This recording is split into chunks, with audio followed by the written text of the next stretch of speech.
in the mirror. Man, you're so dirty. Yeah, you look so dirty. You were never worthy. Lately, it's you. Welcome to the Jeremy Hill Show. If you're easily triggered, leave now because this is not the show for you. Now, what I'm going to talk about right now is a topic of discussion. I'm going to do a part two. I'm going to do a part two continuation of an episode I did yesterday that was covering the 4B movement. For those of you who don't know what the 4B movement is, it's basically a bunch of crazy, insane women who get together all in the name of feminism to say that they no longer want men, that they no longer want to sleep with men, that they no longer want to have children with men, that they no longer want to have any type of interaction whatsoever with a man. So what I'm going to do is give you an example of a woman with this crazy mindset. Then I'm actually going to bring a Korean lady up here who's actually going to explain to you that the 4B movement is not what these westernized women are making it out to be. They just hijacked the movement. They hijacked the movement. Anyway, let me go ahead and put up on the screen for you. 1 second, ladies and gentlemen. We finna tear it apart, y'all. Let's get it. He hates you. They hate us. Men do not like us. Be alone. That's really the only other option. Just be alone, look in the mirror, sit with yourself, cry, have an ego death, and then get really hot, get a bunch of hobbies, be extremely successful, and write a fucking book or something. Just be alone. Oh my God. It is so much better than being with someone who fucking hates your ass. Now, she's telling women to be alone. And she's talking. He hates you. They hate us. Men do not like us. Excuse me about that. But she's telling other women to be alone. That's not an issue. You can be alone by yourself, but don't say because men hate you. But this is where this is coming from. It's a bunch of bitter, middle-aged women, especially middle-aged, and maybe a little older, who are taking up this ideal about being a 4B movement supporter, separation of all men and women. It's almost like segregation, separating the women from the men. I guess they're going to date their own gender. I don't know what they're going to do, but it's just another way to throw us underneath the bus. So let me continue on with part two of this. Okay, we're not done.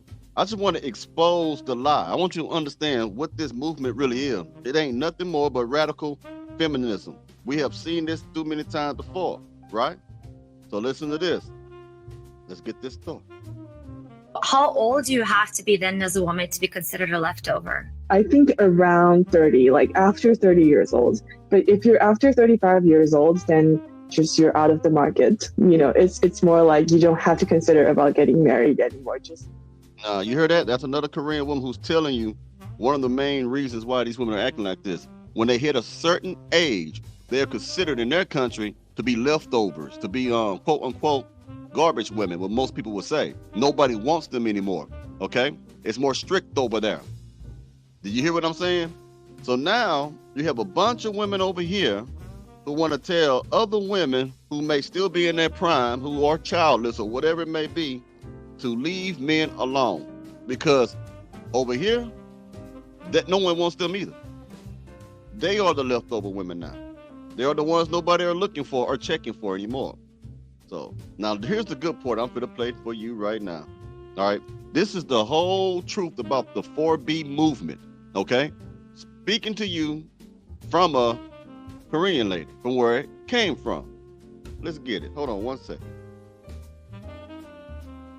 I think probably the number one most important reason as to why people are not getting married right now in Korea is down to lack of money. And this is not just unique to Korea, as Gen Z and millennials from all over the world are realizing, hey, it's different from our parents' generation where they could just buy a house pretty easily. And it was also possible to support a family on one person's income. But these days, unless you're really wealthy, of course, this is just not possible anymore. The average... See, that's the thing.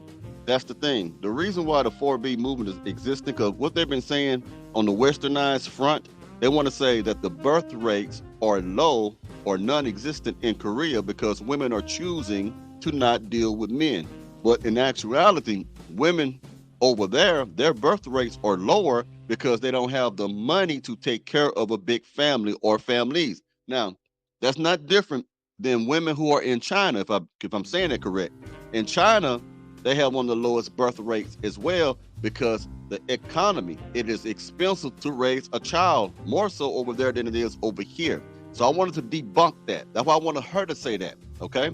It has nothing to do with birth rates and all that stuff like that. It's a bunch of chicken head women running around here saying, cluck, cluck, cluck, cluck, cluck. I'm a feminist, but we got to have a different label for this. We want to change it up. We want to freshen it up a little bit. Let's call it the 4B movement. Sound like a damn movie or some shit. Now starring the feminist jackass in the brand new movie, guaranteed to thrill you, the 4B movement. Come on, man. Let's keep going. Support a family on one person's income. But these days, unless you're really wealthy, of course, this is just not possible anymore. The average cost of an apartment here in Seoul is around 10,000,000, which is just shy of $1 million. And of course, if you want to live in the nicest neighborhoods, then of course you're going to have to pay in the multi-millions. So with the average salary in Seoul being around 46 million Korean won or 34K USD, a Seoulite would have to save 100% of his or her income for more than 20 years in order to buy a house in Seoul. Also in Korea, there was a long-standing custom that a man usually provides the house for the marriage. And it's the woman's job to furnish it with the necessary household items, the fridge, the furniture, TV, etc. But now because that right there is your 50-50, lady. See, y'all want everything to be right. In their culture, the man furnished the house. He gets the house. You furnish the inside of the house, rather. So that means your ass go buy the stove, the washer and dryer. Your ass gonna buy everything else to go in the house, the furniture and everything else. That's what they do. So why don't you take that part of the 4B movement too, huh? Why don't you say, well, if we're going to follow those guys over there in Korea, we're going to do it all, Jack. I'm not going to be a jive motherfucker. I'm going to do what I need to do. I'm going to stop shucking and jiving and do what's right. You're not going to say that. You want us to do everything. So don't forget that when you're talking about 4B movement, okay? Let's keep going. 4B.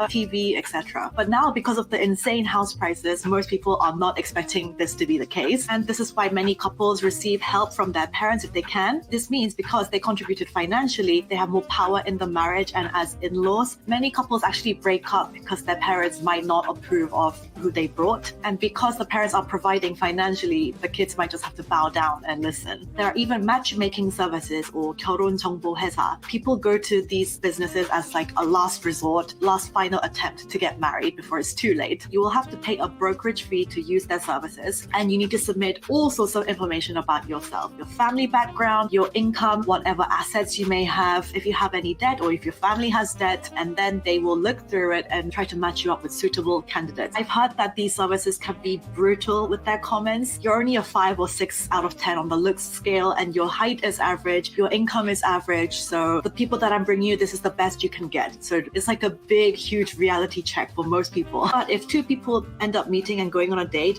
and they actually like each other, then marriage can happen very, very quickly, like within 2-3 months or so even. And this may seem really transactional and business-like for those of you who are like used to romantic love marriages, but for some people, it's just seen as a very efficient and transparent way to find a spouse that their parents might approve of. And sometimes the parents will scout through their own personal connections and try to find a significant other for their children that way. And this is called Son. And obviously, if two people meeting through Son end up liking each other, then marriage also happens extremely quickly because the parental approval is already there. This is why surprise proposals, like you see in Hollywood movies or TV shows, is not really a thing in Korea. Because the parental approval is so important, you need to have introduced each other to each other's families in a formal setting, and this is called 상견례. Both sets of parents will be there, and this will usually be at a nice restaurant. Everyone's there to suss each other out and see if they'll be a good fit for marriage. Only if the 상견례 goes well.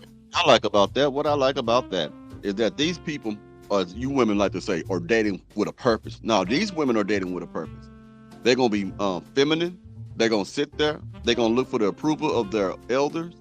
They're going to let their fathers and mothers evaluate. See, y'all don't do that no more. Black folk used to do that. There was a time where you couldn't just bring any man to a black family's home and say, this is my man, I'm going to marry him. They had to go through the process of meeting their daddy first.